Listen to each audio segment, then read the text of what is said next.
Maravillas de otros mundos, audiolibros. El niño que dibujaba gatos, de Lafcadio Hearn. Hace mucho tiempo, en una pequeña aldea del Japón, vivían un pobre granjero y su mujer, los cuales eran muy buenas personas.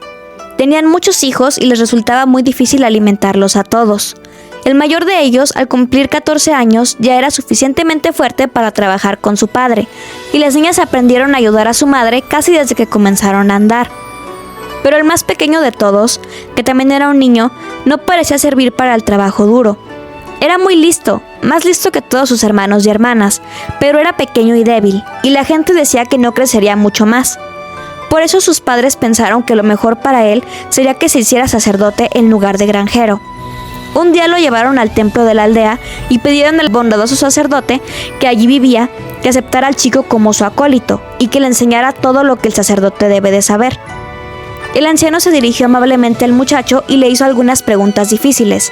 Tan inteligentes fueron sus respuestas que el sacerdote aceptó acoger al pequeño en el templo como su acólito y educarlo para hacerlo sacerdote. El niño aprendía rápido lo que el viejo le enseñaba y era muy obediente casi siempre.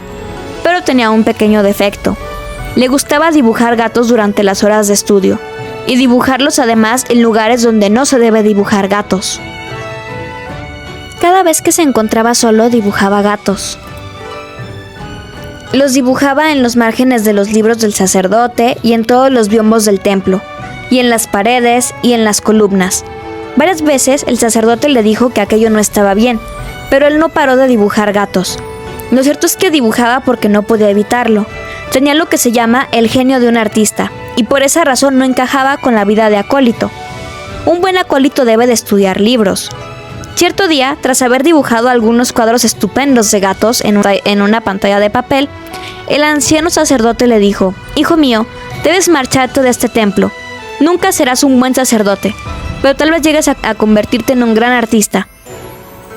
Ahora déjame darte un último consejo, y asegúrate de no olvidarlo nunca. Evita los grandes espacios de noche, quédate en los pequeños».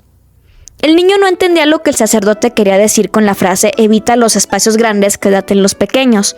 Pensó y pensó mientras hacía un atillo con sus ropas para marcharse, pero no conseguía comprender esas palabras y temía hablar de nuevo con el sacerdote para otra cosa que no fuera decirle adiós. Partió del templo muy triste y comenzó a preguntarse qué debía hacer ahora. Si volvía directamente con su familia, estaba seguro de que su padre lo castigaría por haber sido desobediente con el sacerdote. Así que tuvo miedo de regresar a casa. De repente, recordó que en la siguiente aldea, a 12 millas de distancia, existía un templo muy grande.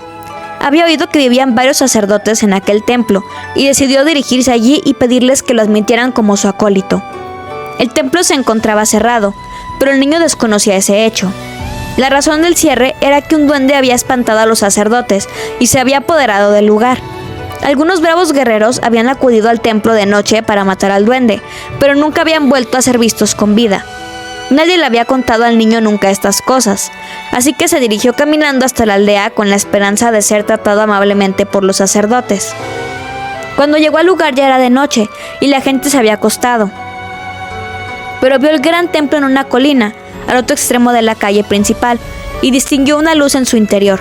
La gente que cuenta esta historia asegura que el duende solía encender aquella luz para atraer a los viajeros solitarios que buscaban cobijo. El niño se encaminó directamente al templo y llamó a la puerta. Dentro no se escuchaba nada.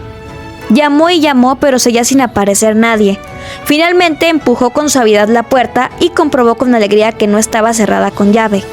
Entonces entró y vio la llama de una lámpara, pensó que alguien aparecería pronto y se sentó a esperar. Notó que todo el templo estaba gris de polvo y pegado de telarañas, así que pensó que a los sacerdotes les gustaría sin duda tener un acólito que mantuviera limpio el templo. Se preguntó por qué habían permitido que todo se llenara tanto de polvo. Lo que más le gustó, sin embargo, fueron unos grandes biombos blancos muy apropiados para pintar gatos en ellos. A pesar del cansancio, buscó un plumier por aquel lado y encontró uno y algo de tinta. Y comenzó a pintar gatos. Pintó sobre las pantallas grandes cantidades de gatos, y entonces comenzó a sentir mucho sueño. Estaba a punto de tumbarse a dormir junto a uno de los biombos cuando recordó las palabras: «Evita grandes espacios, quédate en los pequeños».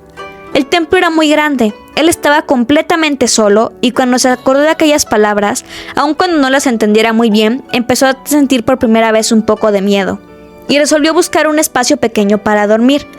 Encontró un pequeño armario con puerta corredora y se metió dentro, encerrándose. A continuación se tumbó y cayó dormido.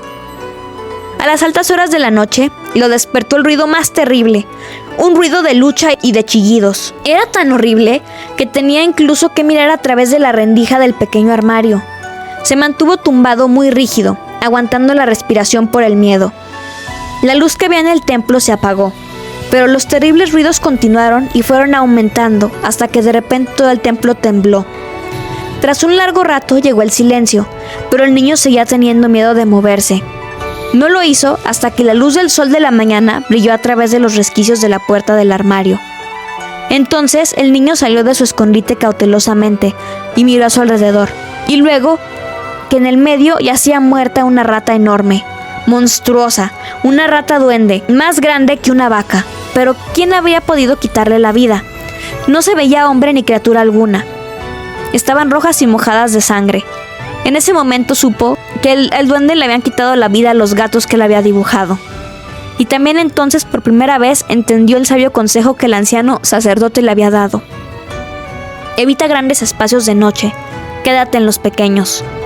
Después de aquello, el niño se convirtió en un artista muy famoso. Algunos de sus dibujos de gatos todavía se muestran hoy a viajeros en Japón.